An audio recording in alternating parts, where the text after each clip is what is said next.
बहुत बहुत स्वागत है आप सभी का आपके अपने YouTube channel S study point पर। मैं सोनू आप सभी का बहुत बहुत स्वागत करता हूं। आज की ये video BA BSc BCom semester 6 के लिए है, जिसमें दोस्तों आज हम आपके अनिवार्य प्रश्न पत्र का मॉडल सॉल्व पेपर डिस्कस करेंगे। सेमेस्टर 6 में जो आपका को करिकुलर कोर्स है उसका नाम है संचार कौशल एवं व्यक्तित्व विकास, यानी कि communication skills and personality development. ये आपका अनिवार्य प्रश्न पत्र है, कंपलसरी पेपर है, जो कि ऑब्जेक्टिव मोड में संचालित किया जाता है। आप किसी भी विश्वविद्यालय से बिलोंग करते हो, सब में यही पाठ्यक्रम है और इसी प्रकार के प्रश्न यानी MCQ प्रकार के प्रश्न आप सबके एग्जाम में पूछे जाने हैं। तो आज की इस क्लास में लगभग हमने 100+ ऑब्जेक्टिव टाइप प्रश्नों को सम्मिलित किया है, जो आप सबके एग्जाम में बहुत ही हेल्पफुल रहेगा। चलिए वीडियो को स्टार्ट करते हैं। ओके, सभी लोग बने रहिएगा हमारे साथ। पहला प्रश्न यहाँ पर है कि व्यक्ति के निर्माण की शुरुआत होती है। तो जो व्यक्ति के निर्माण की शुरुआत होती है दोस्तों, वो परिवार से। सर्वप्रथम किसी भी व्यक्ति का जो निर्माण या उसके चरित्र के निर्माण जो होती है वो परिवार द्वारा ही होती है। उसके बाद में वो विद्यालय और समाज के द्वारा अपने व्यक्तित्व निर्माण में कुछ अहम भूमिका निभाता है। लेकिन यहाँ पर क्या पूछा गया है कि निर्माण में शुरुआती परिवार से ही होती है। सर्वप्रथम ए वाला ऑप्शन इसमें सही उत्तर होगा। अगला क्वेश्चन है कि आधुनिक काल में जो व्यक्तित्व है वो किस पर आधारित था। तो आधुनिक काल में व्यक्तित्व जो आधारित था वो था सर्वांगीण विकास पर आधारित था। ठीक है, ये आपका ऑप्शन नंबर इस क्वेश्चन का करेक्ट उत्तर हो जाएगा। ध्यान रखिएगा जब भी इस प्रकार के प्रश्न आए कि आधुनिक काल में जो व्यक्तित्व है वो किस पर आधारित था, तो आप याद रखेंगे कि वह सर्वांगीण विकास पर जो है आधारित था। अगला क्वेश्चन है कि किसके अनुसार व्यक्तित्व विकास के गुणों का समन्वित रूप है। वाटसन, रास या फ्राइड या फिर गिलफोर्ड। ठीक है, तो आप ध्यान रखेंगे कि गिलफोर्ड के अनुसार व्यक्ति के गुणों का समन्वित रूप है। ऑप्शन नंबर डी इस क्वेश्चन में आपका सही उत्तर है। नेक्स्ट क्वेश्चन आपका पूछा गया है कि किसके अनुसार व्यक्तित्व व्यक्ति के व्यवहार की एक समग्र गुणात्मक है। तो इस प्रकार के क्वेश्चंस आएंगे, कथन से क्वेश्चंस आएंगे कि किसके अनुसार या किसने कहा था। ठीक है, तो ध्यान रखेंगे कि व्यक्तित्व व्यक्ति के व्यवहार की एक समग्र गुणात्मक है। वो किसने कहा था? वो वुडवर्थ ने कहा था। किसने कहा था? वुडवर्थ ने कहा था। ऑप्शन नंबर 20 क्वेश्चन में आपका सही उत्तर है। चलिए अगले प्रश्न की ओर। दोस्तों आप सबसे मेरा निवेदन है, वीडियो को लाइक शेयर कर दीजिए। जो भी हमारे इस चैनल पर नए हैं चैनल को सब्सक्राइब जरूर कर लीजिएगा।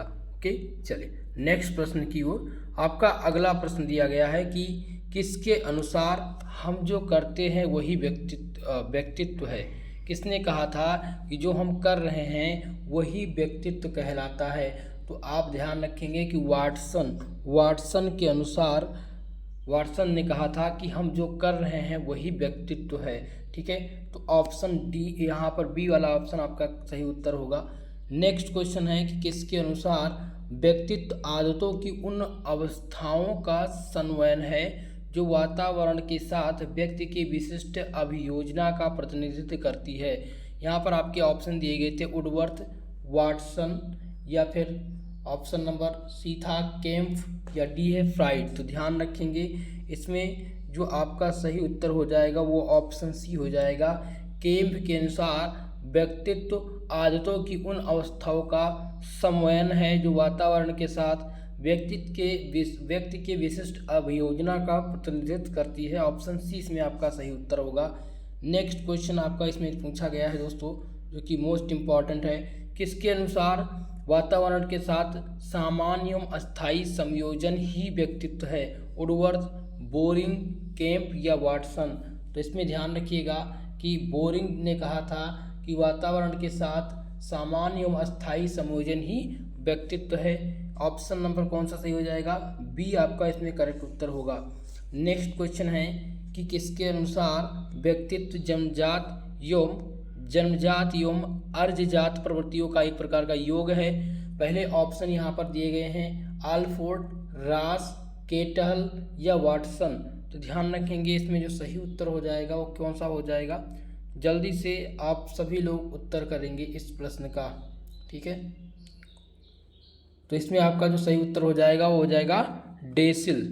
ओके, चलिए, क्लियर है इतनी चीज़ें। आगे बढ़ते हैं नेक्स्ट प्रश्न की ओर। आपका अगला क्वेश्चन इसमें क्या दिया गया है दोस्तों कि किसके अनुसार व्यक्तित्व व्यक्ति के भीतर, क्वेश्चन कह रहा है कि किसके अनुसार व्यक्तित्व व्यक्ति के भीतर उन मानदेहिक गुणों का गतिशील या गयात्मक गठन है जो वातावरण के उनके अपूर्व संयोजन का निर्धारित करता है। तो इसमें से आपको बताना था कि किसमें संयोजन का क्या करता है, प्रतिनिधित्व करता है। ये ऑप्शन ये आपको बताना था। पहला ऑप्शन यहाँ पर दिया गया था कि आल्फोर्ड, रास या कैटहल या फिर वाटसन। तो इसमें आप ध्यान रखेंगे कि आल्फोर्ड ने कहा था। ऑप्शन नंबर ए इस क्वेश्चन का सही उत्तर है। नेक्स्ट क्वेश्चन है कि किसके अनुसार व्यक्तित्व वह है जिसके द्वारा हम भविष्यवाणी कर सकते हैं कि कोई व्यक्ति की किस परिस्थिति में क्या करेगा। बहुत ही महत्वपूर्ण क्वेश्चन है, ठीक है, ये आपको बताना है। पहला ऑप्शन है केटहल, डेसल या केम्प या फिर बोरिंग। तो इसमें आप ध्यान रखें केटहल ने कहा था। केटहल के अनुसार व्यक्तित्व वह है जिसके द्वारा हम भविष्यवाणी कर पाते हैं कि ये व्यक्ति क्या करेगा आगे चल करके, ठीक है। तो ऑप्शन ए इसमें सही है। नेक्स्ट क्वेश्चन है कि किसके अनुसार व्यक्तित्व व्यक्ति के संगठित व्यवहार का संपूर्ण चित्र है। डेसिल, वाटसन, वुडवर्थ या फ्राइड। तो इसमें ध्यान रखेंगे डेसिल के अनुसार व्यक्तित्व व्यक्ति के संगठित व्यवहार का एक संपूर्ण चित्र है। ऑप्शन नंबर ए यहाँ पर आपका सही उत्तर होगा।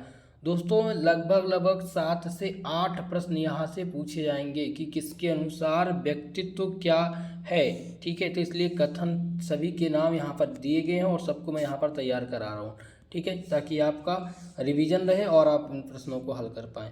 अगला क्वेश्चन है कि किसके दृष्टिकोण से व्यक्तिगत आत्मज्ञान का दूसरा नाम है और यह पूर्णतया का प्रतीक है। यहाँ पर ऑप्शन दिए गए हैं दार्शनिक दृष्टिकोण, समाज शास्त्रीय दृष्टिकोण या मनोवैज्ञानिक दृष्टिकोण या उपयुक्त में से कोई नहीं। तो आप ध्यान रखेंगे कि यहाँ पर सही उत्तर हो जाएगा दार्शनिक दृष्टिकोण। तो दार्शनिक दृष्टिकोण से व्यक्तिगत आत्मज्ञान का दूसरा नाम है और यह पूर्णतया का प्रतीक है। इस वजह से ऑप्शन ए इसमें आपका सही उत्तर हो जाएगा। चलिए नेक्स्ट क्वेश्चन देखते हैं। आपका अगला प्रश्न है कि कौन सा दृष्टिकोण सबसे उचित दृष्टिकोण है क्योंकि उसमें वैज्ञानिकता पाई जाती है। दार्शनिक दृष्टिकोण की, समाज शास्त्रीय दृष्टिकोण की या फिर ऑप्शन नंबर दिया गया है सी मनोवैज्ञानिक दृष्टिकोण या उपयुक्त में से कोई नहीं। तो इसमें से आप ध्यान रखिएगा दार्शनिक दृष्टिकोण, ठीक है। यहाँ पर दार्शनिक दृष्टिकोण जो है वो सबसे उचित है और इसमें वैज्ञानिकता पाई जाती है। ऑप्शन माफ कीजिएगा मनोवैज्ञानिक दृष्टिकोण यहाँ पर आपका सही उत्तर होगा क्योंकि मनोवैज्ञानिक दृष्टिकोण सबसे उचित है और इसमें वैज्ञानिकता पाई जाती है। ऑप्शन सी सही होगा। नेक्स्ट प्रश्न है कि वह गुण जो बालक या व्यक्ति को अपने माता पिता या पूर्वजों से मिलता है उसको क्या कहा जाता है। तो आप सबको इसका आंसर पता होगा, उसको वंशानुक्रम कहते हैं। क्या कहते हैं? वंशानुक्रम कहते हैं। वंशानुक्रम का यानी कि जेनेटिक का आपको कैसे पता चलता है? जेनेटिक का पता ऐसे लगता है जैसे कि आपके पिता या आपके बाबा में कुछ चीज़ें ऐसी होंगी जो आप में कॉमन होंगी, तो उसी को वंशानुक्रम कहते हैं। ऑप्शन ए इसमें आपका करेक्ट उत्तर हो जाएगा। अगला प्रश्न है कि बालक का विद्यालय, खेल का मैदान, समाज, परिवार आदि कारक किसके अंतर्गत आते हैं? तो ये किसके अंतर्गत आते हैं दोस्तों? यहाँ पर आपका ऑप्शन बी होगा, ये वातावरण के अंतर्गत आते हैं। ठीक है, ऑप्शन नंबर बी आपका इसमें सही उत्तर होगा। नेक्स्ट क्वेश्चन इसमें दिया गया है कि किसके अंतर्गत बालक की रुचि, अभिवृत्ति, अभिक्षमता आदि आते हैं। बहुत ही महत्वपूर्ण है। ठीक है, तो ये मनोवैज्ञानिक कारक के अंतर्गत आते हैं, ध्यान रखेंगे। मनोवैज्ञानिक कारक के अंतर्गत बालक की रुचि, अभिवृत्ति, अभिक्षमता ये सभी आते हैं। ऑप्शन नंबर सी इसमें आपका सही उत्तर है। अगला प्रश्न है दोस्तों कि मनोविश्लेषणवाद सिद्धांत के प्रतिपादक कौन थे? बहुत ही महत्वपूर्ण है। ठीक है, मनोविश्लेषणवाद के सिद्धांत जो थे वो थे फ्रायड, ध्यान रखा है। ध्यान रखना है दोस्तों। फ्राइड जो थे वो मनोविश्लेषणवाद सिद्धांत के प्रतिपादक थे। ऑप्शन नंबर ए इस क्वेश्चन में आपका सही उत्तर है।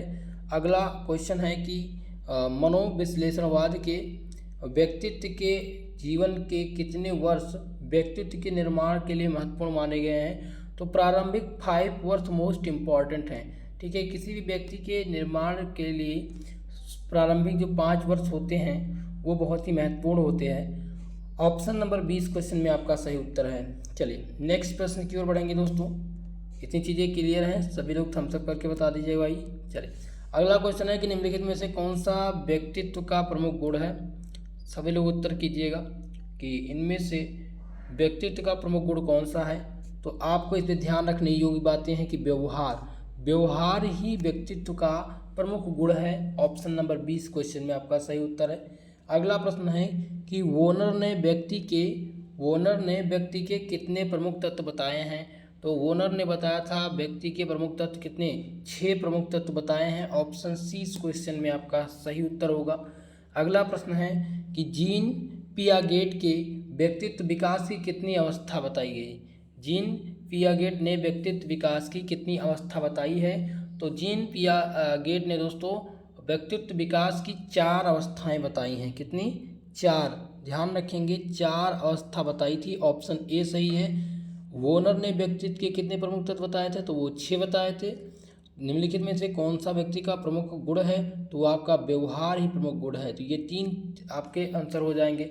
नेक्स्ट क्वेश्चन देखते हैं कि निम्नलिखित में से कौन सी बहिर्मुखी व्यक्तित्व की विशेषता नहीं है? पहला तो दिया गया है मिलनसार, नेतृत्व शक्ति, आक्रामक स्वभाव या द्युस्वप्न देखने वाला। तो इसमें कौन सा हो जाएगा? ऑप्शन नंबर डी इसमें करेक्ट उत्तर होगा। द्युस्वप्न देखने वाला यही विशेषता नहीं है बहिर्मुखी व्यक्ति की। ओके, ऑप्शन नंबर डी आपका सही उत्तर होगा। क्लियर है इतनी चीज़ें? सभी लोग वीडियो को लाइक शेयर करते रहिएगा। चलें नेक्स्ट क्वेश्चन है कि बचपन में व्यक्तित्व होता है अंतर्मुखी, बहिर्मुखी, उभयमुखी या फिर उपरोक्त सभी। तो इनमें से आप कौन सा ऑप्शन टिक करेंगे? तो ऑप्शन नंबर बी टिक करेंगे, बहिर्मुखी होता है। बचपन में जो व्यक्तित्व होता है वो बहिर्मुखी होता है। इस वजह से ऑप्शन 20 में सही है। अगला प्रश्न यहाँ पर पूछा गया है कि निम्नलिखित में से कौन अंतर्मुखी व्यक्तित्व की विशेषता नहीं है? अंतर्मुखी व्यक्तित्व की विशेषता नहीं है। तो पहले आप ऑप्शन की बात करें, आत्म केंद्रित, तो ये बिल्कुल विशेषता है अंतर्मुखी व्यक्ति की। रूढ़िवादी, तो ये भी आपके जो है व्यक्तित्व अंतर्मुखी व्यक्तित्व की विशेषता है। सामाजिकता, तो सामाजिकता विशेषता नहीं है अंतर्मुखी व्यक्तित्व की। तो यहाँ पर आत्म केंद्रित, रूढ़वादी और विनम्र ये अंतर्मुखी व्यक्ति की विशेषता है। लेकिन इसमें अगर बात करें सामाजिकता की, तो सामाजिकता इसके अंतर्गत नहीं आता है। ऑप्शन नंबर सी इस क्वेश्चन में आपका सही उत्तर होगा। चलिए अगला क्वेश्चन है कि ग्रंथियों के आधार पर विभिन्न प्रकार के व्यक्तित्व का वर्णन किसने किया था या किसने किया? क्रेन्सर, जुंग ने किया था या फिर कैनन ने किया था या स्प्रेंगर ने किया था? तो ध्यान रखिएगा कि ग्रंथियों के आधार पर विभिन्न प्रकार के जो व्यक्तित्व का वर्णन किया गया था वो कैनन के द्वारा किया गया था। ऑप्शन नंबर सी इस क्वेश्चन में आपका सही आंसर है। नेक्स्ट प्रश्न है, फ्रायड के अनुसार सुपर ईगो किस अवस्था में उभरता है? तो आपको इसमें ध्यान रखना है कि लैंगिक जनन के आधार पर सुपर ईगो जो है वो उभरता है। ऑप्शन नंबर सी में आपका सही उत्तर है। नेक्स्ट क्वेश्चन पूछा गया था कि व्यक्तित्व का वह कौन सा भाग है जो लोगों को नैतिक आदर्शों के अनुरूप कार्य करने के लिए बाध्य करता है? बहुत ही महत्वपूर्ण प्रश्न है। आप इसमें ध्यान रखिएगा कि सुपर ईगो जिसे परा अहम कहते हैं, सुपर ईगो जिसे क्या कहते हैं? परा अहम कहते हैं। ये व्यक्तित्व का वह भाग है जो लोगों को नैतिक आदर्श के अनुरूप कार्य करने के लिए बाध्य करता है। ऑप्शन नंबर 20 में आपका सही उत्तर है। चलिए नेक्स्ट क्वेश्चन कह रहा है कि किस सिद्धांतकार ने व्यक्ति में आत्म अवधारणा के महत्व पर ध्यान केंद्रित किया? पहला ऑप्शन यहाँ पर दिया था कार्ल रोजर्स ने, या अल्फ्रेड एल्डर ने, या वाटसन मिचेल, या फिर हंस आइजेक ने। तो इसमें आपको ध्यान रखना है कि कार्ल रोजर्स एक प्रकार के ऐसे सिद्धांतकार थे जिन्होंने व्यक्तित्व में आत्म अवधारणा के महत्व पर ध्यान केंद्रित किया था। ऑप्शन ए इस क्वेश्चन का सही उत्तर है। नेक्स्ट क्वेश्चन आपका इसमें दिया गया है कि किस सिद्धांतकार ने व्यक्तित्व के त्रिकारक सिद्धांत का सुझाव दिया था। तो हंस आइजेक ने दोस्तों व्यक्तित्व के सिद्धांत का सुझाव दिया था। ऑप्शन सी इस क्वेश्चन में आपका सही उत्तर है। अगला क्वेश्चन है कि किस व्यक्तित्व गुण में उदासी या भावनात्मक स्थिरता शामिल होती है। तो बहिर्मुखी दिया गया है ऑप्शन। दूसरा ऑप्शन सहमता, या फिर कर्तव्यनिष्ठ, या फिर मनोविक्षुब्धता। तो इसमें आपको ध्यान रखना है ऑप्शन डी आपका सही उत्तर हो जाएगा। विक्षुब्धता जो है ये व्यक्तित्व के गुण में उदासी या भावनात्मक अस्थिरता शामिल है। ओके, डी ऑप्शन सही है। अगला क्वेश्चन है कि निम्नलिखित में से कौन सा परीक्षण पूर्णतया मौखिक परीक्षण है। बहुत महत्वपूर्ण क्वेश्चन है। तो इसमें आप ध्यान रखेंगे कि व्यक्तित्व प्रश्नावली जो है ये पूर्णतया क्या है, मौखिक परीक्षण है। आप लोग से क्या पूछा जाता है जब आपका प्रैक्टिकल होता है। अगर आप बीए के छात्र छात्राएं होंगे तो बीए में कुछ ऐसे सब्जेक्ट होंगे जैसे कि जियोग्राफी हो गया, इसमें प्रैक्टिकल होता है। तो प्रैक्टिकल क्या होता है, उसमें मौखिक परीक्षा संपन्न कराई जाती है। तो मौखिक परीक्षा के आधार पर आपके व्यक्तित्व का निर्धारण होता है कि आपने क्या पढ़ा है, आपका चरित्र कैसा है। ऑप्शन सी इसमें आपका सही उत्तर हो जाएगा। ओके, चलिए क्लियर है इतनी चीज़ें। नेक्स्ट क्वेश्चन देखते हैं। आपका अगला प्रश्न है कि निम्नलिखित में से कौन सा व्यक्तित्व माप की प्रतिपेक्षी तकनीक है। चलिए जल्दी से बताइए कि व्यक्तित्व की प्रतिपेक्षी तकनीक में से पूछी गई है। तो पहला ऑप्शन दिया गया है कि मूल्यांकन, योग्यता, अवलोकन, साक्षात्कार, या फिर ऑप्शन डी है प्रासंगिक अंतर्बोध परीक्षण। तो ऑप्शन डी इसमें आपका सही उत्तर होगा। प्रासंगिक अंतर्बोध परीक्षण जो है वो व्यक्तित्व माप की प्रक्षेपी तकनीकी है। ऑप्शन नंबर डी इसमें आपका सही उत्तर है। नेक्स्ट प्रश्न आपका है अगला क्वेश्चन कि व्यक्तित्व कारक किसकी देन है। बहुत ही महत्वपूर्ण क्वेश्चन है कि व्यक्तित्व की जो देन है, व्यक्तित्व कारक की जो देन है वो किसकी है। रेमंड कैटल ने व्यक्तित्व का जो है टर्म दिया था। ऑप्शन नंबर बी ध्यान रखिएगा, रेमंड कैटल ने व्यक्तित्व के कारक की देन थी। ऑप्शन नंबर डी आपका 20 में सही उत्तर होगा। नेक्स्ट क्वेश्चन है कि व्यक्तित्व की आत्म विवरण माप एक उदाहरण है।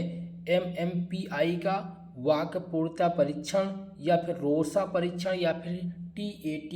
तो जल्दी से उत्तर कीजिएगा। ऑप्शन नंबर इसमें कौन सा सही है। ऑप्शन ए सही हो जाएगा, MMPI जो है ये व्यक्तित्व के आत्म विवरण माप का एक उदाहरण है। अगला क्वेश्चन पूछा गया था कि रोसा इकब्लास टेस्ट एक है व्यक्तित्व परीक्षण, या फिर ऑप्शन है बुद्धि परीक्षण, रुचि परीक्षण, या योग्यता परीक्षण। तो रोसा इकब्लाट जो टेस्ट है वो व्यक्तित्व का परीक्षण है।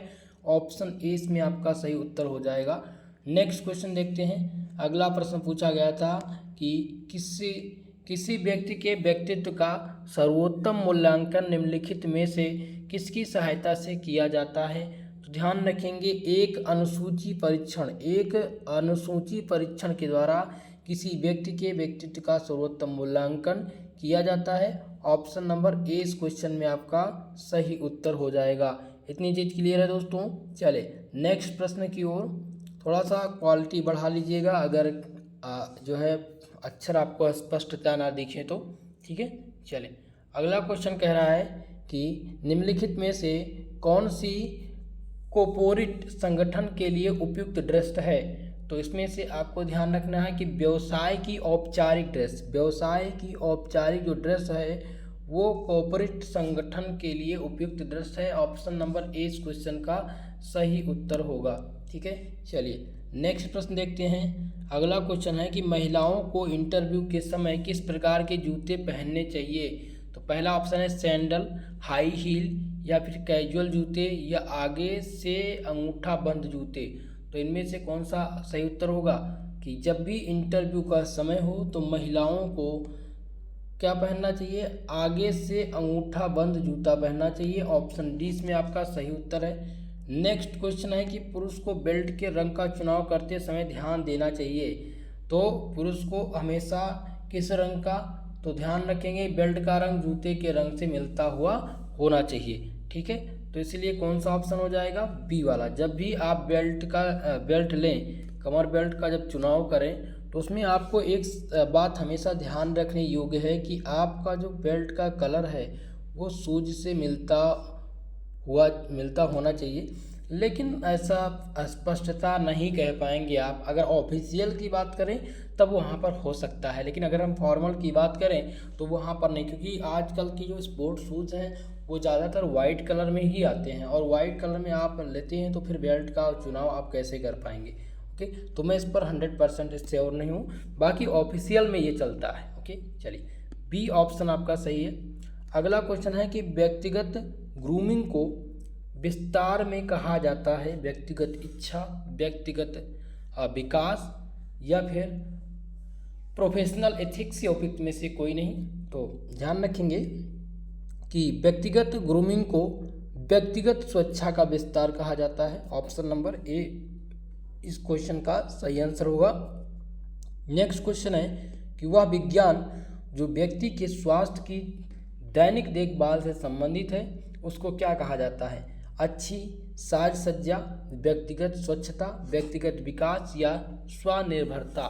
तो इनमें से कौन सा आंसर सही हो जाएगा, मोस्ट इम्पॉर्टेंट है दोस्तों, ध्यान रखेंगे कि इनमें से आपका व्यक्तिगत स्वच्छता जो है ये वह विज्ञान है जो व्यक्तिगत के स्वास्थ्य की दैनिक देखभाल से संबंधित है उसको व्यक्तिगत स्वच्छता कहते हैं। ऑप्शन 20 में राइट आंसर है। अगला क्वेश्चन है कि शरीर को प्रतिदिन के प्रयोग द्वारा स्वच्छ रखा जा सकता है। तो पहला ऑप्शन है कि डिओड्रेंट, साबुन तथा पानी, या फिर मॉइस्चराइजर या फिर जर्मिसाइड्स। तो ध्यान रखेंगे साबुन और पानी से हम शरीर को प्रतिदिन स्वच्छ रख सकते हैं, प्रयोग कर सकते हैं। ऑप्शन बी आपका इसमें सही उत्तर होगा। अगला क्वेश्चन है दोस्तों, दांतों को स्वस्थ बनाना तथा श्वास की दुर्गंध रहित रखना कहलाता है, तो उसको ओरल हाइजीन कहते हैं। ओरल हाइजीन जो है वो दांत के स्वास्थ्य और दुर्गंध रहित होने के कारण रहता है। तो ऑप्शन नंबर 20 में आपका सही उत्तर हो जाएगा, oral hygiene. Okay, next question है कि सांस को बदबूदार होने से कैसे रोका जा सकता है। तो आप ध्यान रखेंगे कि माउथ वॉश करके सांस को बदबूदार होने से रोक सकते हैं आप। ऑप्शन नंबर 20 में सही उत्तर होगा। अगला क्वेश्चन है कि व्यक्तिगत स्वच्छता का एक प्रमुख तत्व है।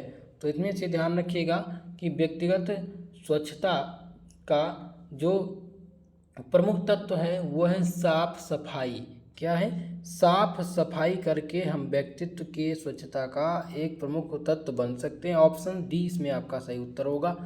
नेक्स्ट क्वेश्चन है कि पुरुषों के लिए कमीज या शर्ट के संबंध में क्या उपयुक्त नहीं है। पहला ऑप्शन है कॉलर के बटन तक बंद करके रखना। ऑप्शन नंबर यहाँ पर बी है कि पूरी बाँह की कमीज पहनना। सी है कि चेक तथा गहरे पैटर्न की कमीज पहनना, या ऑप्शन डी है हल्के रंग की प्लेन कमीज पहनना। ठीक है, तो आपको इसमें क्या ध्यान रखने योग्य बातें हैं। इसमें ध्यान रखने योग्य ये बातें हैं कि फिलहाल यहाँ पर सही ऑप्शन तो है चेक के गहरे पैटर्न की कमीज पहनना, ये पुरुषों के कमीज शर्ट के संबंध में उपलब्ध नहीं है। ठीक है, तो सी वाला ऑप्शन आपका सही उत्तर होगा। कॉलर के बटन बंद करके रखना, कॉलर का बटन छोड़ के वहाँ तक तो आप सब बंद करते हैं, तो इसलिए वो कथन नहीं आप क्लिक करेंगे। ठीक है, चलिए अगला प्रश्न है कि पुरुषों के लिए कौन सा ट्राउजर उपयुक्त रहता है, कार्गो, जीन्स या पैटर्न्स या फिर सादा तथा प्लेन ट्राउजर। तो इसमें आपका जो सही उत्तर हो जाएगा वो हो जाएगा सादा तथा प्लेन ट्राउजर पुरुष के लिए सबसे ज़्यादा उपयुक्त रहता है। ऑप्शन डी इसमें सही उत्तर है। नेक्स्ट क्वेश्चन है कि पुरुषों के लिए किस प्रकार की जुराबें उपयुक्त नहीं हैं। तो यहाँ पर सफ़ेद जुराबें, ट्राउजर से मेल खाती हुई, सूती जुर्राबे या पर्याप्त लंबाई वाले जुर्राबे। तो सफ़ेद जुर्राबे यहाँ पर आपका सही उत्तर हो जाएगा, option number A. Next question है कि वेशभूषा में स्त्रियों के लिए सबसे अधिक उपयुक्त है। तो पहला ऑप्शन है भारतीय परिधान या पश्चात परिधान या भारतीय अथवा पश्चात। तो ऑप्शन नंबर कौन सा सही है, सी वाला आपका यहाँ पर सही हो जाएगा कि भारतीय अथवा पश्चात वेशभूषा में स्त्रियों के लिए सबसे अधिक उपयुक्त है। ऑप्शन सी इसमें आपका सही उत्तर है। नेक्स्ट प्रश्न यहाँ पर दिया गया है कि निम्नलिखित में से स्त्रियों को किसे पहनने से बचना चाहिए, यानी क्या पहनने से बचना चाहिए, ये क्वेश्चन है। पहला है कि फॉर्मल कॉलर वाली शर्ट तथा ट्राउजर, दूसरा दिया गया है सलवार कमीज या है स्कर्ट या फिर कढ़ाई वाली साड़ी। तो सबसे ज़्यादा जो पहनने से बचना चाहिए वो कढ़ाई वाली साड़ी से बचना चाहिए। ऑप्शन डी इसमें आपका करेक्ट उत्तर हो जाएगा। ठीक है, फॉर्मल कॉलर वाली शर्ट तथा ट्राउजर स्त्रियां पहन सकती हैं, ऐसा नहीं है। ठीक है, पहन सकती हैं और नहीं भी पहन सकती हैं। ठीक है, तो अब मैं इस पर जो है ये कहाँ की बात हो रही है, ये बात हो रही है आपके व्यक्तित्व की निर्धारण की। जब आप जाते हैं क्या जो है इंटरव्यू देने या आप साक्षात्कार देने जाते हैं तो वहाँ पर ढेर सारी कढ़ाई वाली साड़ी नहीं पहनी जा सकती है। आप कभी भी इंटरव्यू में देखिए बहुत ही सिंपल साधारण साड़ी पहन के जाती हैं, अगर स्त्रियाँ जाती भी हैं तो। ओके, तो डी वाला ऑप्शन यहाँ पर आपका सही होगा। चलिए, इतनी चीज़ क्लियर है, आगे बढ़ते हैं नेक्स्ट प्रश्न की तरफ।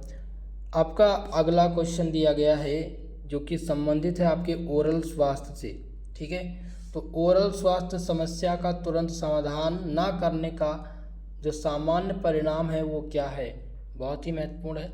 ठीक है, तो पहला ऑप्शन यहाँ पर दिया गया है कि बढ़ती हुई स्वाद संवेदना, नींद की गुणवत्ता में सुधार, दांतों की सड़न, मसूड़ों की बीमारी, एवं दांतों को संभावित नुकसान या बालों को बढ़ाना। तो ध्यान रखेंगे ऑप्शन सी सही है।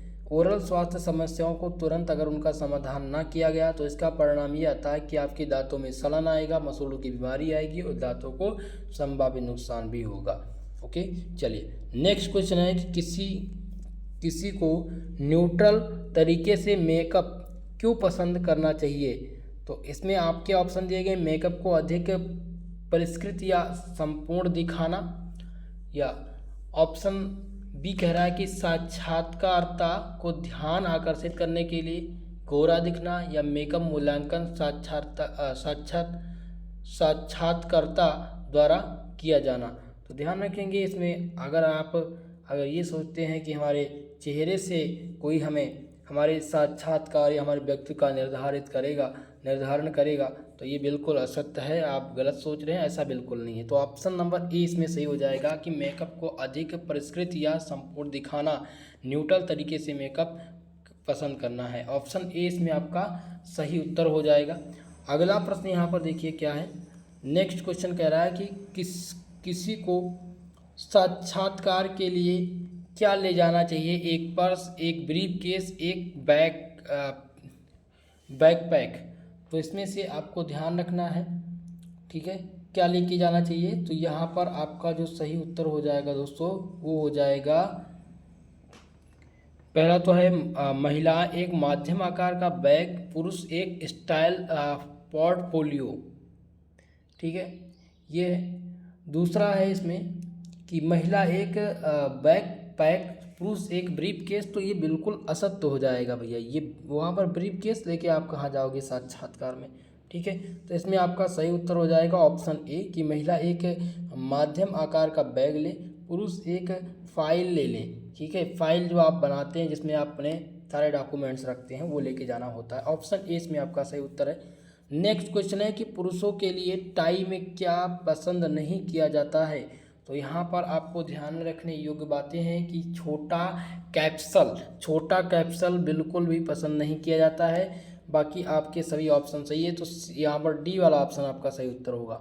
नेक्स्ट प्रश्न देखते हैं। आपका अगला क्वेश्चन है जिसमें पूछा गया है कि साक्षात्कार के दौरान महिलाओं को आभूषण के बारे में क्या करना चाहिए। तो आभूषण के बारे में आपको ध्यान रखना है साक्षात्कार के हिसाब से कि अतियोक्ति किए बिना ऐसे आभूषण पहने जो उत्तम दर्जे के हों। ठीक है, तो ऑप्शन नंबर कौन सा सही हो जाएगा, बी वाला ऑप्शन इस क्वेश्चन में आपका सही उत्तर है। नेक्स्ट क्वेश्चन है इसमें, जिसमें क्या पूछा गया है, अगला प्रश्न इसमें है जो कि पूछा गया है कि पुरुषों को कौन सा हेयर स्टाइल अपनाना चाहिए। तो आजकल के तो हेयर स्टाइल का कोई जवाब ही नहीं है। आप नए नए फैशन के हिसाब से हेयर स्टाइल है, लेकिन अगर साक्षरता की बात करें तो साक्षरता में इन सभी बातों को आपको ध्यान रखना होगा। पहला है नवीनतम फैशन के अनुरूप, दूसरा है लंबे बाल, यह दर्शाते हैं कि आप अपनी अच्छी देखभाल कर सकते हैं। ठीक है। ऑप्शन नंबर सी है कि पेशावर हेयर कट जो छोटा एवं प्रबंध किए हो, या ऑप्शन डी है कि व्यक्तिगत शैली पर निर्भर करता हो। ठीक है। तो व्यक्तिगत शैली पर भी निर्भर नहीं करता है, आपको इसमें ध्यान रखना है कि पेशेवर हेयर कट जो छोटे एवं प्रबंध किए हों, ये पुरुषों के हेयर स्टाइल को अपनाना चाहिए। ऑप्शन सी इसमें आपका सही उत्तर है। आजकल तो बहुत सारे कट आ गए, हनी सिंह मॉडल है, पता नहीं कैसा कैसा मॉडल है, सब लोग अपनाते हैं। फिलहाल आपको ऐसा नहीं करना है। आपको अगर अपने व्यक्तित्व का निर्धारण, ऐसा नहीं है कि बाल पर ही सारी चीज़ निर्भर है, लेकिन कुछ चीज़ें निर्भर होती हैं। अगर आपको साक्षात्कार परीक्षा देनी है तो उसमें आप जो है बिल्कुल प्रबंध किए हों, आपको वही हेयर स्टाइल अपनाना है जो एक प्रशासनिक या एक संवैधानिक या एक प्रकार का आप कह लीजिए कि पेशावर हेयर कट। ठीक है, तो वही अपनाना। ऑप्शन सी इसमें आपका सही उत्तर है। चलिए अगले प्रश्न की ओर। आपका अगला नेक्स्ट प्रश्न है कि आपको विपरीत लिंग के साक्षात्कारताओं का स्वागत कैसे करना चाहिए। जैसे आपका विपरीत लिंग यानी आप पुरुष हैं, अगर आपके सामने महिला कोई साक्षात्कारता आ गई तो आप उसका स्वागत कैसे करेंगे।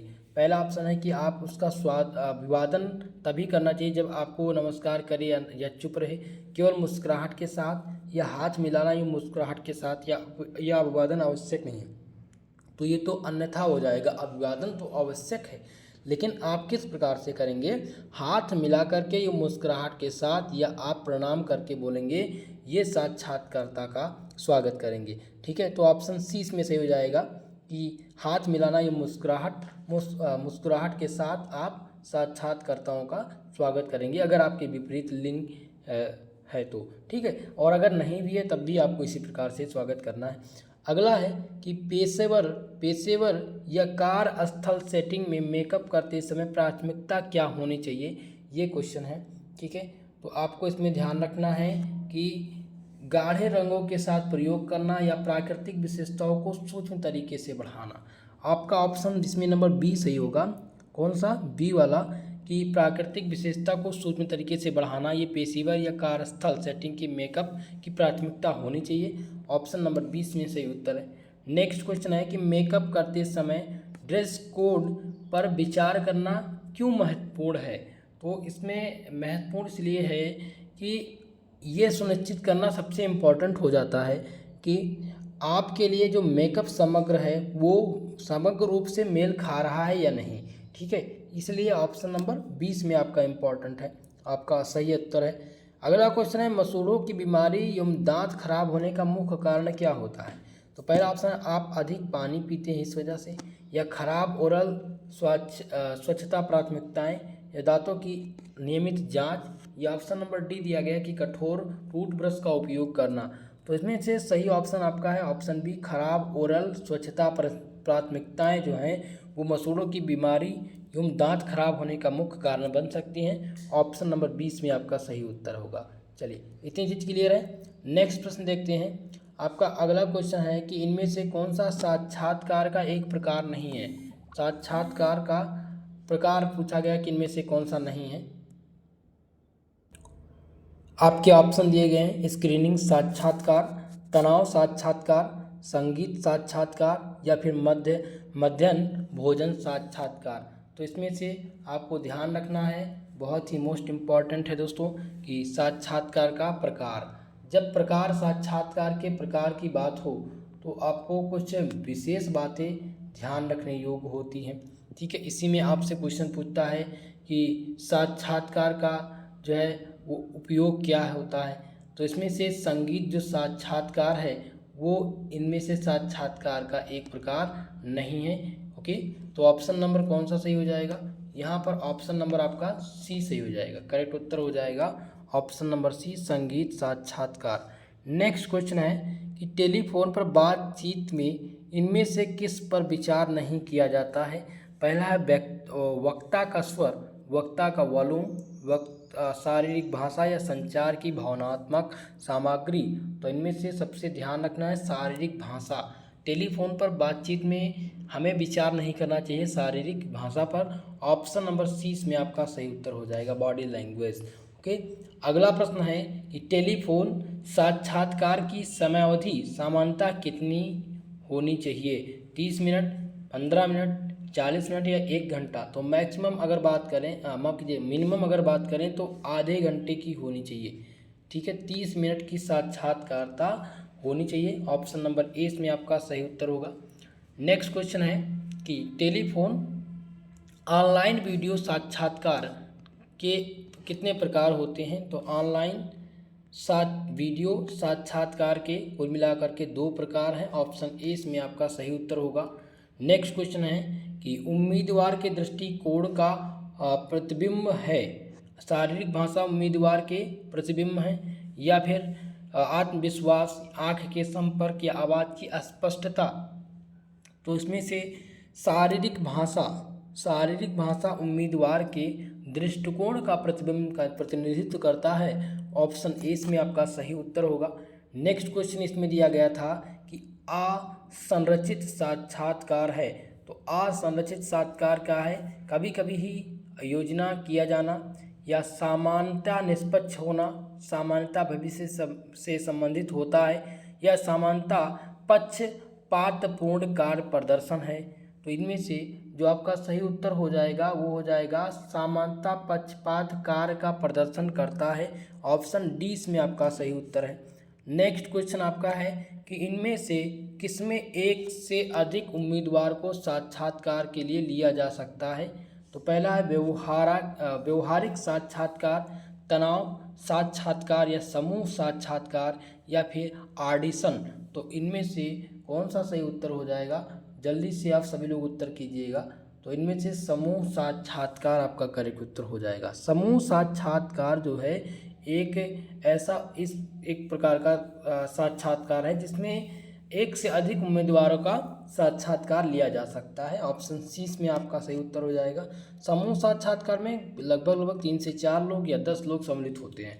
ठीक है, एक ग्रुप बना करके आप जाएंगे और आपसे प्रश्न पूछा जाएगा 1 बाय 1। ओके, नेक्स्ट प्रश्न है कि एक विभाग प्रमुख या पर्यवेक्षण संभाविता किस प्रकार का साक्षात्कार आयोजित करता है। पहला स्क्रीनिंग, रेफरल, टेलीफोन या फिर चयन। तो इनमें से आपका सही उत्तर हो जाएगा चयन। ओके, यहाँ पर चयन आपका सभी उत्तर है। तो एक विभाग प्रमुख या पर्यवेक्षक संभवतः जो होता है वो चयन प्रकार का साक्षात्कार आयोजित करेगा।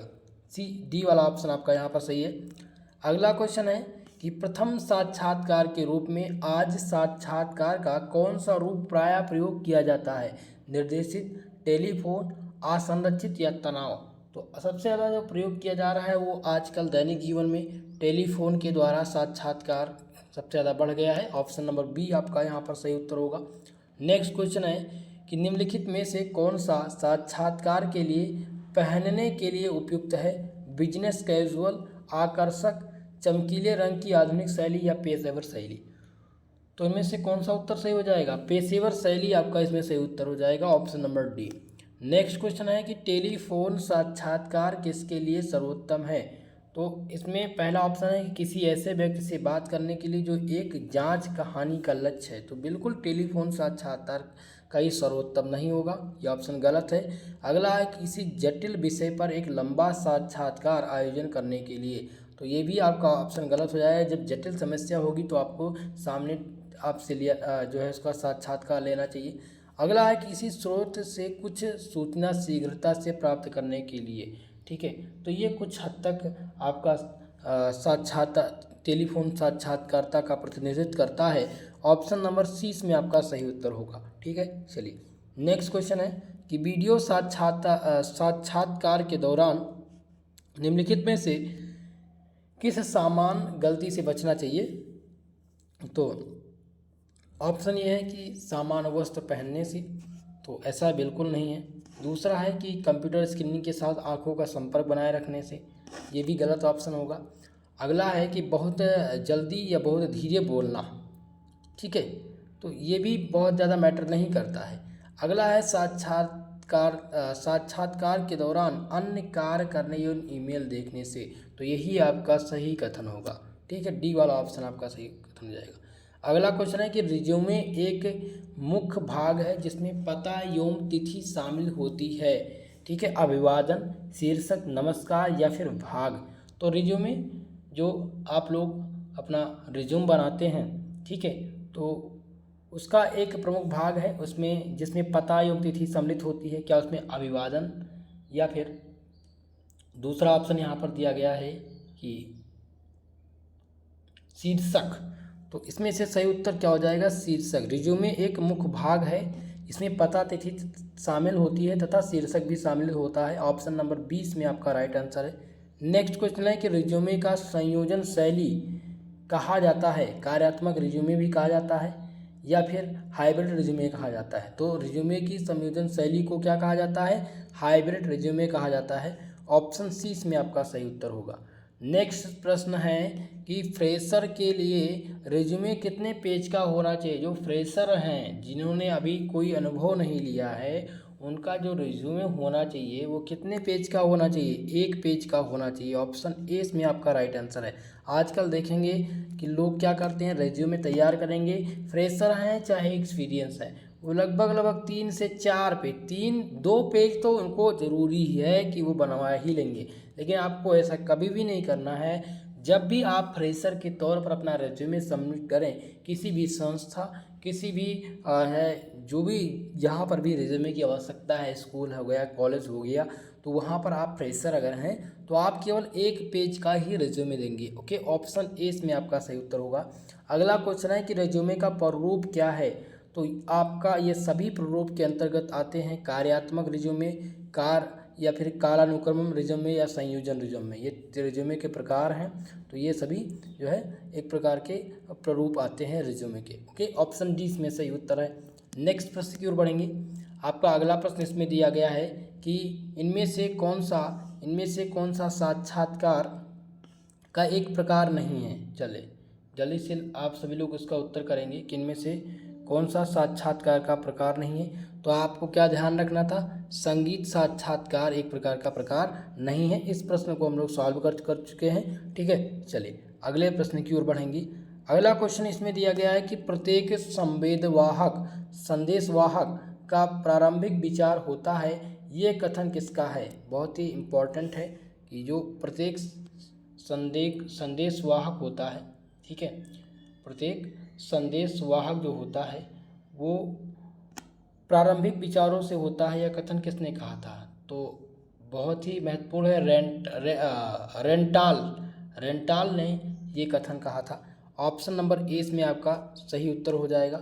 नेक्स्ट क्वेश्चन है कि समस्या को ठीक ढंग से प्रस्तुत करना ही आधा निवारण है, ये किसने कहा था। तो इसमें आपको ध्यान रखना है कि आपको बताना है जॉन डीवे ने बताया था या कहा था कि समस्या को ठीक ढंग से प्रस्तुत करना ही आधा निवारण है। ऑप्शन नंबर 20 में आपका सही उत्तर है। नेक्स्ट क्वेश्चन है कि संप्रेषण एक व्यक्ति से दूसरे व्यक्ति को सूचनाएं एवं समझ हस्तांतरित करने की प्रक्रिया है, ये कथन किसका है। तो पहला ऑप्शन है कि मैथ्यूज का या थियो हैमन का, या ऑप्शन नंबर सी दिया गया कीट डेविस या फिर पीट लिटिल का। तो इनमें से आपका जो सही उत्तर हो जाएगा वो थियो हैमन ने कहा था कि संप्रेषण एक व्यक्ति से दूसरे व्यक्ति को सूचना एवं समझ हस्तांतरित करने की एक प्रकार की प्रक्रिया है। ऑप्शन 20 में आपका राइट आंसर है। नेक्स्ट क्वेश्चन है कि संदेशवाहक 2 या 2 से अधिक व्यक्तियों के मध्य तथ्यों, विचारों पर सम्मतियों अथवा भावनाओं का विनिमय है, ये कथन किसका है। तो ये कथन न्यूमैन एवं समर ने कहा था कि संदेशवाहक 2 या 2 से अधिक व्यक्तियों के मध्य तथ्यों, विचारों एवं सम्मतियों तथा भावनाओं का विनिमय है। ऑप्शन नंबर ए इसमें आपका सही उत्तर हो जाएगा। अगला क्वेश्चन है कि संप्रेषण के संबंध में गलत क्या है।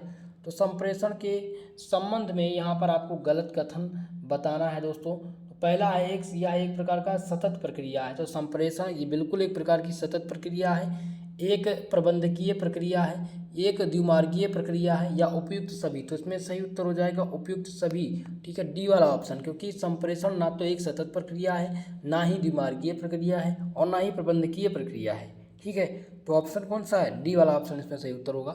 नेक्स्ट क्वेश्चन आपका आ जाता है कि संप्रेषण ही वह समाधान है जिसके द्वारा किया जा सकता है। तो परिवर्तन को लागू किया जा सकता है, व्यवहार को क्रियान्वित किया जा सकता है, या फिर व्यवसायिक लक्ष्यों को प्राप्त किया जा सकता है। इसलिए कौन सा उत्तर सही हो जाएगा?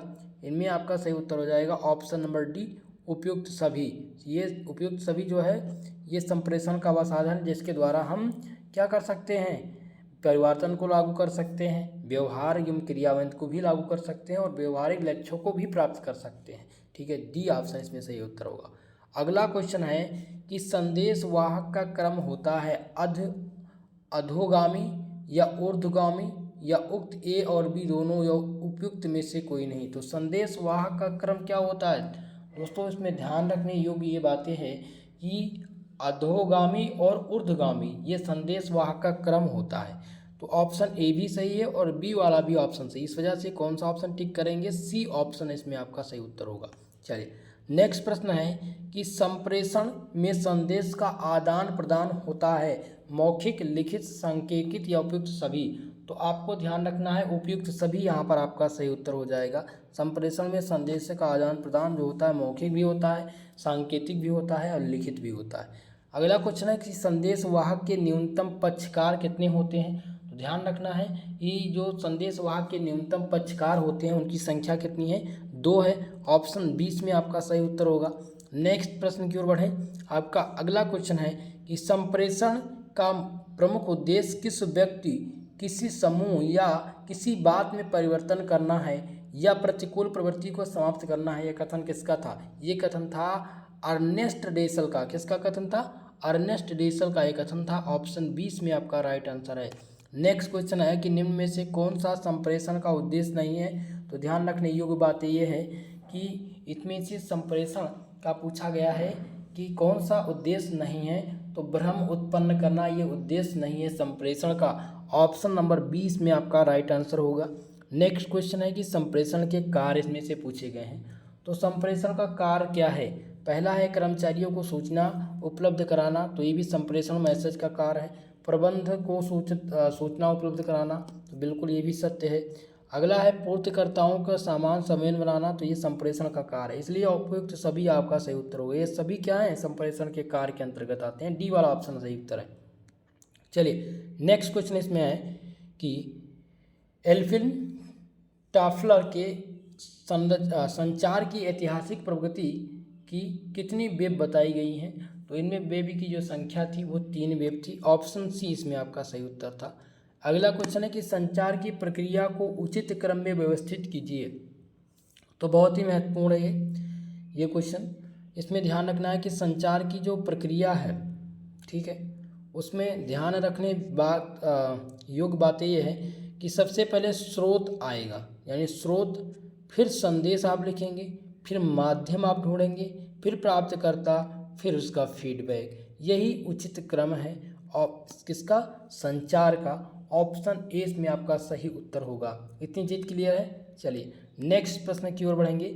मौखिक संचार का लाभ पूछा गया है कि मौखिक संचार का लाभ है, पहला दिया गया है कि लिखित साक्ष्य का अभाव, या प्रतिक्रिया का ज्ञान, या फिर लंबे संदेश के लिए अनुपयुक्तता या तुरंत उत्तर आवश्यक। तो ऑप्शन नंबर कौन सा सही है? बी वाला ऑप्शन, मौखिक संचार का लाभ है प्रतिक्रिया का ज्ञान। ऑप्शन नंबर बी सही उत्तर होगा। चलिए, नेक्स्ट क्वेश्चन है कि लिखित संचार का क्या लाभ है? क्वेश्चन पूछा गया है कि लिखित संचार का लाभ क्या है? आपातकाल में अनुपयुक्त या गोपनीय नहीं, या कम खर्चीला या समय का उपयुक्त। तो आप ध्यान रखेंगे इसमें से कम खर्चीला आपका सही उत्तर हो जाएगा। ये लिखित संचार का सर्वोत्तम लाभ है। नेक्स्ट प्रश्न है कि संचार प्रक्रिया होती है द्विमार्गी होती है, एक मार्गी होती है, बहुमार्गी या गोलाकार। तो संचार जो प्रक्रिया होती है वो द्विमार्गी होती है दोस्तों। इसमें ऑप्शन ए आपका सही उत्तर होगा। नेक्स्ट प्रश्न इसमें दिया गया है कि व्यावसायिक संप्रेषण क्या है? तो व्यावसायिक संप्रेषण के सापेक्ष में आप ध्यान रखेंगे कि ये दो तरफा प्रक्रिया होता है। क्या होता है? व्यावसायिक संप्रेषण जो होता है वो क्या होता है, माफ कीजिएगा, दो तरफा प्रक्रिया होती है। ऑप्शन सी इसमें आपका सही उत्तर होगा। चलिए नेक्स्ट क्वेश्चन है कि संप्रेषण का क्षेत्र क्या पूछा गया इसमें, संप्रेषण का क्षेत्र पूछा गया है। तो संप्रेषण का क्षेत्र क्या होता है, स्थानीय, राष्ट्रीय या फिर व्यापक? तो इसमें आपका सही उत्तर हो जाएगा व्यापक। संप्रेषण का जो क्षेत्र होता है वो व्यापक रूप से समग्र होता है। ऑप्शन सी इसमें सही उत्तर है। संप्रेषण विनिमय है, पूछा गया है क्वेश्चन कि संप्रेषण विनिमय है संस्कृति का, प्रबंध का या प्रबंधन का, या फिर युक्तियों का, या उपरोक्त सभी। तो इसमें ध्यान रखेंगे कि जो संचार विनिमय संप्रेषण विनिमय किसका है, युक्तियों का विनिमय है। ऑप्शन सी इसमें आपका सही उत्तर है। नेक्स्ट क्वेश्चन है कि संचार प्रक्रिया का सूत्रधार होता है प्राप्तकर्ता या प्रेषक या दोनों या इनमें से कोई नहीं। तो मोस्ट इम्पॉर्टेंट ये है कि संचार प्रक्रिया का जो सूत्रधार होता है वो प्रेषक होता है। ऑप्शन नंबर 20 में आपका राइट आंसर है। नेक्स्ट प्रश्न है कि संचार प्रक्रिया को लिपिबद्ध इनकोड करता है प्राप्तकर्ता, प्रेषक, कंप्यूटर या इनमें से कोई नहीं। तो इनमें आपका जो सही उत्तर हो जाएगा वो हो जाएगा कौन सा, प्रेषक। प्रेषक जो है वो संचार प्रक्रिया को इनकोड करता है। ऑप्शन 20 में सही उत्तर है। अगला प्रश्न है प्राप्तकर्ता संदेश को करता है लिपिबद्ध या संदेशवाच्य या फिर प्रतिक्रिया, तो इनमें से कोई नहीं। तो जो प्राप्तकर्ता होता है वो संदेश को क्या करता है, डिकोड करता है, संदेशवाचक। ओके, ऑप्शन 20 में आपका सही उत्तर होगा। नेक्स्ट क्वेश्चन है कि मानसिक अवधारणाओं को अभिव्यक्त करने का महत्वपूर्ण माध्यम है पत्र, भाषा, लेख या सिनेमा। तो मानसिक अवधारणाओं को अभिव्यक्त करने का जो महत्वपूर्ण साधन है वो भाषा कहलाता है। ऑप्शन 20 में आपका राइट आंसर है। नेक्स्ट प्रश्न आपका इसमें है कि संदेश प्रेषक और संदेश प्राप्तकर्ता को जोड़ने वाली कड़ी है माध्यम, संदेश प्राप्तकर्ता या फिर प्रेषक। तो इसमें से जो सही उत्तर हो जाएगा वो हो जाएगा माध्यम। किसी भी माध्यम के दौरान हम संदेश प्रेषक और संदेश प्राप्तकर्ता को जोड़ने की कड़ी कहते हैं। ऑप्शन ए इसमें आपका सही उत्तर है। नेक्स्ट क्वेश्चन है कि लास वेल मॉडल के प्रमुख घटक हैं। तो लास वेल मॉडल के जो प्रमुख घटक हैं वो कितने हैं, 5 प्रमुख घटक हैं। ऑप्शन सी इसमें आपका सही उत्तर है। नेक्स्ट क्वेश्चन है कौन सा लेस वेल मॉडल का तत्व नहीं है। तो लेस वेल तत्व का जो मॉडल है नहीं है वो माध्यम, संप्रेषण, संदेश या संकेतक। तो जल्दी से बताइए भैया, इनमें से संकेत जो है, संकेत वो लेस वेल मॉडल का तत्व नहीं है। बाकी संदेश, संप्रेषण और माध्यम ये सभी लेस वेल मॉडल के अंतर्गत आते हैं। अगला क्वेश्चन था कि निम्नलिखित में से कौन सा संप्रेषण प्रक्रिया का तत्व नहीं है। तो पहला है प्रापक, संदेश, माध्यम या फिर मापन। तो इनमें से कौन सा उत्तर सही हो जाएगा, मापन। मापन जो है ये संप्रेषण प्रक्रिया का तत्व नहीं है। अगला क्वेश्चन था कि निम्नलिखित में से कौन सी अपनी संप्रेषण नीति के लिए प्रसिद्ध है। संप्रेषण नीति किसने बनाई है और वह किसके लिए प्रसिद्ध है। तो चीन जो है, चीन अपने संप्रेषण नीति के लिए प्रसिद्ध है। ऑप्शन नंबर डी इसमें आपका सही उत्तर हो जाएगा। अगला क्वेश्चन है संप्रेषण प्रक्रिया है सतत, गतिशील, स्थिर या उपयुक्त में से कोई नहीं। तो आप ध्यान रखेंगे कि जो संप्रेषण है, ठीक है, संप्रेषण वो क्या है, इनमें से संप्रेषण पूछा गया है कि संप्रेषण प्रक्रिया है तो गतिशील प्रक्रिया है। संप्रेषण क्या है, एक प्रकार की गतिशील प्रक्रिया है। ऑप्शन नंबर 20 में आपका राइट आंसर है। नेक्स्ट क्वेश्चन है कि प्रतिपूर्ति संप्रेषण प्रक्रिया की प्रक्रिया है प्रारंभिक, अंतिम, माध्यम या उपयुक्त में से कोई नहीं। तो प्रतिपुष्टि जो है वो संप्रेषण प्रक्रिया की, अगर कहीं भी आप जो है संप्रेषण करते हैं तो उसकी लास्ट जो पुष्टि होती है वो क्या होती है, वो अंतिम पुष्टि होती है। प्रतिपुष्टि, जब आपको प्रतिपुष्टि मिल जाती है तो संप्रेषण की ये अंतिम प्रक्रिया कहलाती है। ऑप्शन 20 में आपका राइट आंसर है। प्रतिपुष्टि होती है लिखित, मौखिक, सांकेतिक। तो उपयुक्त सभी प्रकार से आप जो है प्रतिपुष्टि दे सकते हैं। ऑप्शन डी आपका इसमें राइट आंसर है। नेक्स्ट प्रश्न है कि प्रतिपुष्टि को प्रभावी बनाने वाले तत्व इनमें से कौन से हैं। तो सही समय पर प्रतिपुष्टि, या निश्चित बिंदुओं पर केंद्रित, या फिर लक्ष्य से संबंधित, या ऑप्शन नंबर डी उपयुक्त सभी। तो ऑप्शन डी सही हो जाएगा, उपयुक्त सभी प्रतिपुष्टि के प्रभावी बनाने में जो है सबसे प्रभावी रूप से बनने वाले तत्व हैं। ठीक है, तो इतनी चीज़ क्लियर है। चलिए नेक्स्ट प्रश्न की ओर। आपका अगला क्वेश्चन है कि अधिकांश समाचार पाठक समाचार समाचार समूह के लेखों को किसके द्वारा प्रस्तुत करते हैं। मोस्ट इम्पॉर्टेंट क्वेश्चन है दोस्तों कि अधिकांश जो समाचार पाठक हैं वो समाचार समूह के लेख को किसके द्वारा प्रस्तुत कर सकते हैं। पहला ऑप्शन है थ्रेड्स, मेल, कॉलम, या इनमें से कोई नहीं। तो ये मेल के द्वारा कर सकते हैं। ऑप्शन नंबर 20 में आपका राइट आंसर हो जाएगा। नेक्स्ट क्वेश्चन है कि आप दोस्तों के साथ तत्कालिक वास्तविक समय संचार के लिए क्या उपयोग करेंगे। तो यहाँ पर है इंस्टेंट मैसेजिंग, या ईमेल, या यूजनेट, या फिर ब्लॉग। तो हम सबसे ज़्यादा क्या यूज करते हैं, इंस्टेंट मैसेजिंग का प्रयोग करते हैं। आप दोस्तों के साथ जो तत्कालिक वास्तविक समय में संचार के लिए जो उपयोग करते हैं उसको क्या कहा जाता है, instant messaging. Okay, option A इसमें सही उत्तर होगा।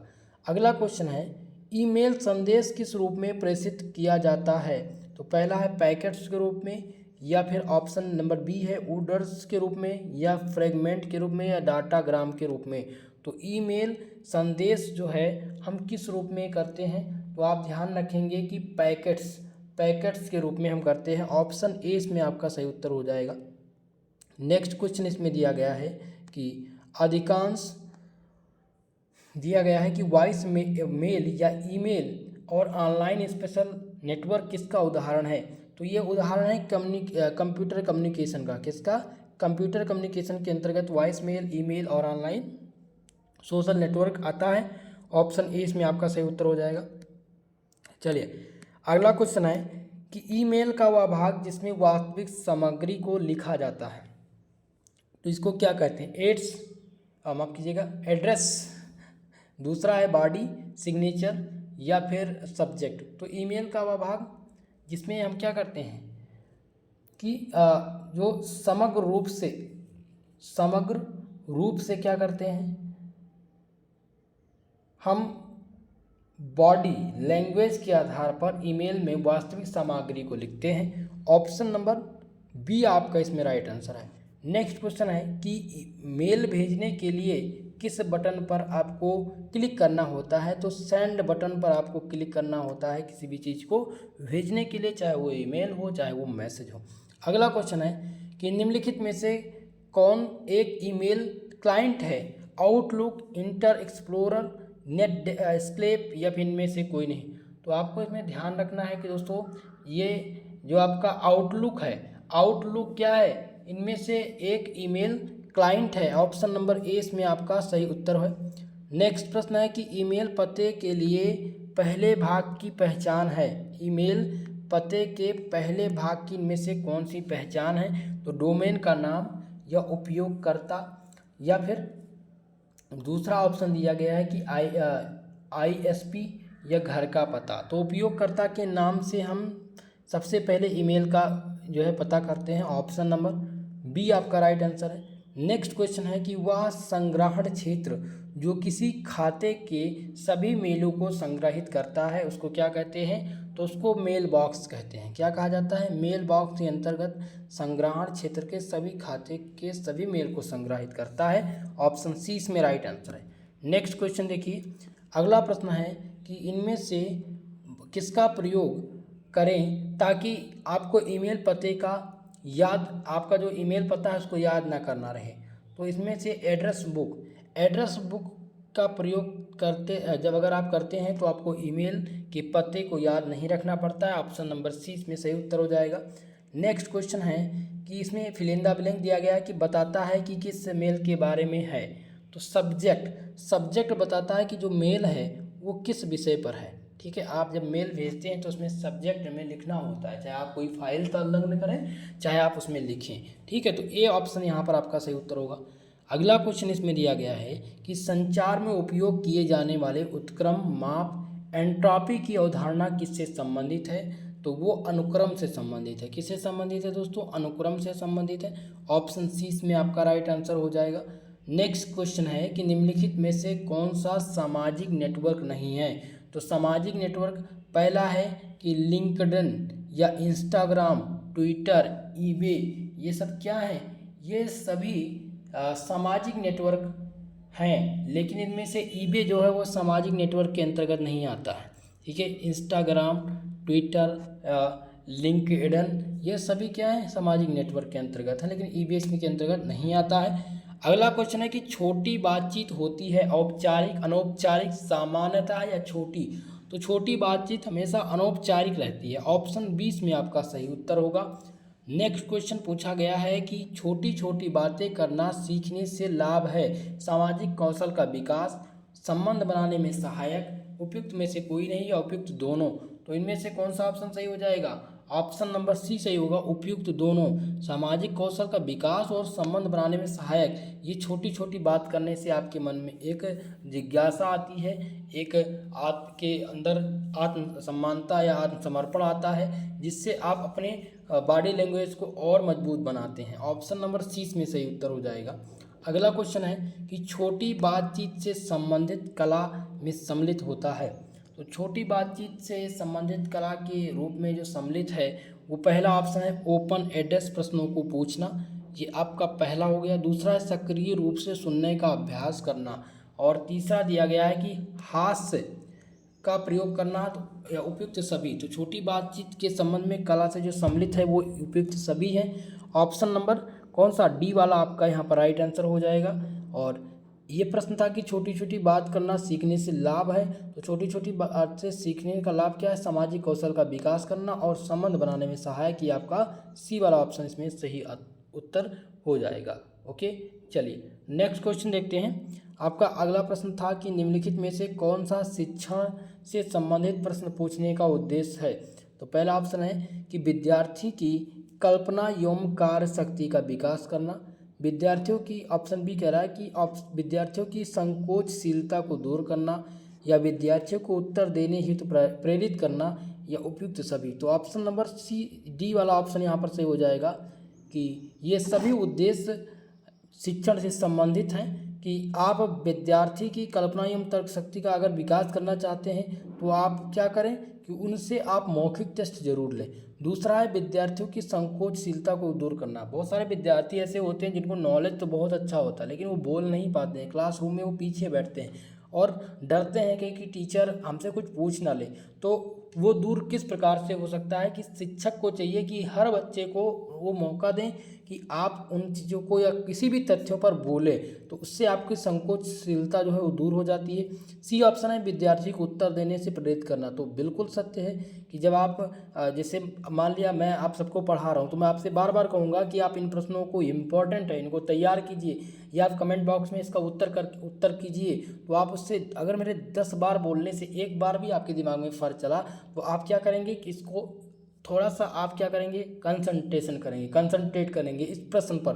तो हो सकता है पेपर में यही प्रश्न आए तो आप ये कहेंगे कि हाँ सर के द्वारा बताया गया क्वेश्चन था और हमें अपने एग्जाम में हेल्प मिली। उसी प्रकार से आपको जब आप लोग, अभी तो ग्रेजुएशन आपका फाइनल ईयर है, जब आप जाएंगे, आप कोई एमएससी करेगा, कोई इसमें होगा जो एमए करेगा, कोई बीएड करेगा, तो इसमें आप जब जाएंगे तो आपके पास मास्टर डिग्री की उपाधि मिलेगी। इसके बाद में आप मास्टर कहलाएंगे। ठीक है, तो आपको इन सभी चीज़ों को, छोटी छोटी बातों को समझना है। ओके, तो दोस्तों आज की इस क्लास में लगभग हमने 100 प्रश्नों को चूज किया था। 100+ ऑब्जेक्टिव प्रश्न थे एमसीक्यू मोड में जिनको हमने सॉल्व किया है। नेक्स्ट क्लास में सेम 8 बजे, सुबह के 8 बजे मैं ये क्लास लेकर के आऊँगा, जिसमें हम लगभग 200+ एमसीक्यू प्रश्नों को सम्मिलित करेंगे। लगभग 2 घंटे की क्लास रहेगी, आप सब बने रहिएगा हमारे साथ। और लगभग 3 से 4 मॉडल पेपर मैं बना दूंगा, उसी में से जो भी प्रश्न पूछे जाएंगे वो आपके एग्जाम में वहीं से मिलेंगे। बाकी दोस्तों सभी लोग हमारे इस चैनल को सब्सक्राइब कर लीजिएगा। एसपी स्टडी पॉइंट आपका अपना चैनल है, सपोर्ट कीजिए।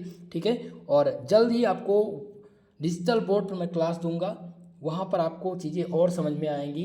बीएससी के बहुत सारे स्टूडेंट जो मुझसे रुष्ट हैं, मैं उनका दर्द समझ सकता हूँ, क्योंकि मैं हमेशा आप लोगों के लिए मेहनत करता था, लेकिन दोस्तों कुछ कारणवश से क्लास नहीं हो पाई इस बार।